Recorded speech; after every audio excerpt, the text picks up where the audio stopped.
Anybody here besides me a little stressed? You know, we might as well name it. It's been said that we cannot heal what we do not acknowledge. Christmas, it's supposed to be one of the most joyous times of the year, and so many of us are super stressed. 90%, the studies say, according to the American Psychological Association, 9 out of 10 adults living in the United States during the holiday season, our stress level rises. And what that means is that 9 out of 10 of us gathered here and those tuning in are super stressed. There's lots to do, there's lots to buy, there's lots to accomplish so that we can make everything merry and bright. Which reminds me of this bright little girl in Sunday school. One morning, the Sunday school teacher held up a wreath with some candles, much like this one, and she said to the children gathered, "Does anyone here know what that 4-week season leading up to Christmas is called?" And the bright little girl shot up her hand, she waved it enthusiastically, and she says, I know, it's called Advil." And that sounds about right. We do tend to spread ourselves. We stretch ourselves a little too thin, trying to get ready, trying to prepare for Christmas. And this afternoon, this night, I want to invite us to take a step back and to pause and to remember the wisdom of the age-old carol, "All is calm, all is bright." Years ago, my niece, who is now 12 years old, when she was around 4 years old, she was visiting one of her other aunts, my sister, and they called me late on a Saturday night, and I did not pick up the phone. And that's because I was doing what procrastinating preacher types tend to do. I was working on a sermon. And because I didn't pick up the phone, my niece, 4 years old, with the help of my sister, she left a message, a voice message that I have saved all these years, and I have treasured it and pondered it in my heart. And my Christmas gift to you, from my family to yours tonight, is to share this voicemail. But you're going to have to listen, lean in, listen closely, because it moves quickly. But Greg, can we go ahead and play that message? Claire, if you're still awake, can you please tell us a bedtime story? But don't make it too scary, and don't make it too long, and don't make it the same story as last time. I love you, and please make sure you read this. Give her a hand. She'll be hopefully okay that I shared that. Remember, the essence of the gospel is forgiveness.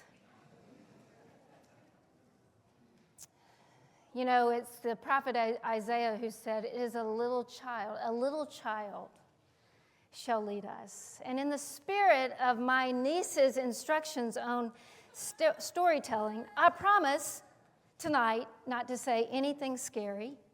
I promise tonight to try not to go on too long, but I cannot, will not, and must not promise not to say the same story I did last time or last Christmas Eve. I will tell the same story because that is why we are here tonight. We have come to lean in and to listen closely again to that same old sacred story. It's a story that many of us know. Some of us know it so well, we know it by heart. It is a story for everyone and all, for those who trust wholeheartedly and those who question and have huge doubts, and everyone in between. There's just something about this story, something that draws us in again and again into the home of our hearts. I suppose the story draws us in because Jesus was born. Jesus was born into this world like the rest of us, And Jesus was born in desperate need of love, both human and divine, to make us whole. And the story goes like this. In a remote little town called Nazareth, a poor young woman became pregnant. Her name was Mary. She was engaged, but not yet married.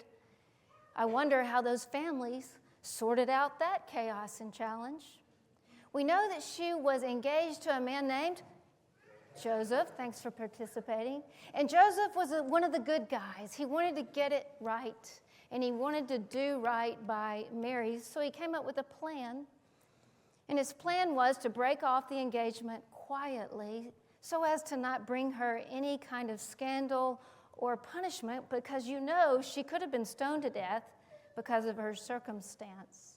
And in the nick of time, thanks be to God, Joseph has this dream where he's convinced, even though it makes no sense and it's even foolish, his dream convinces him that he will stick with Mary.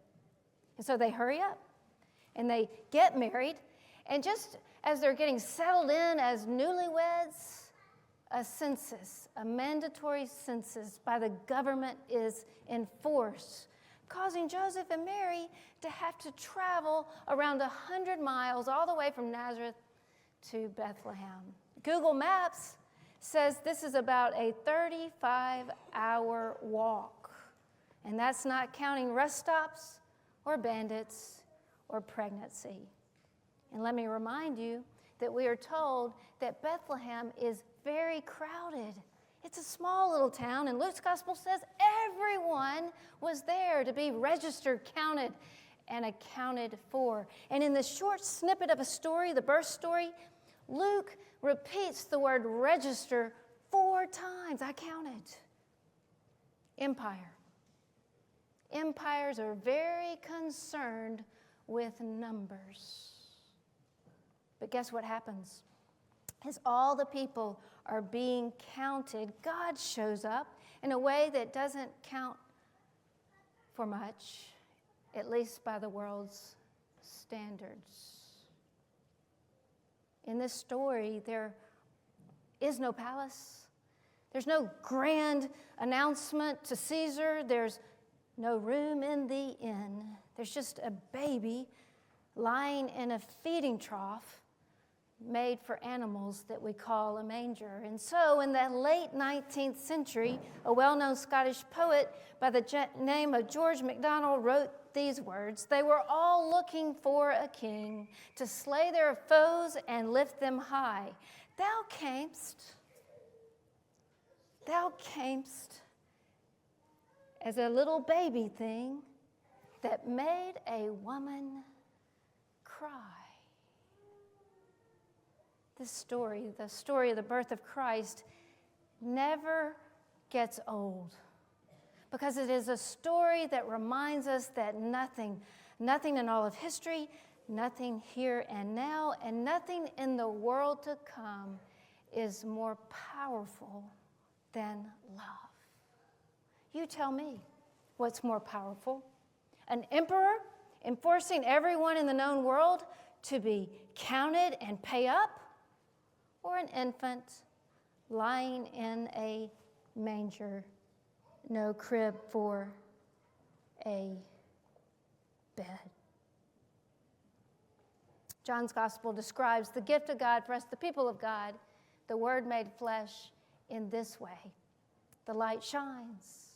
The light shines in the darkness, and the darkness does not overcome it.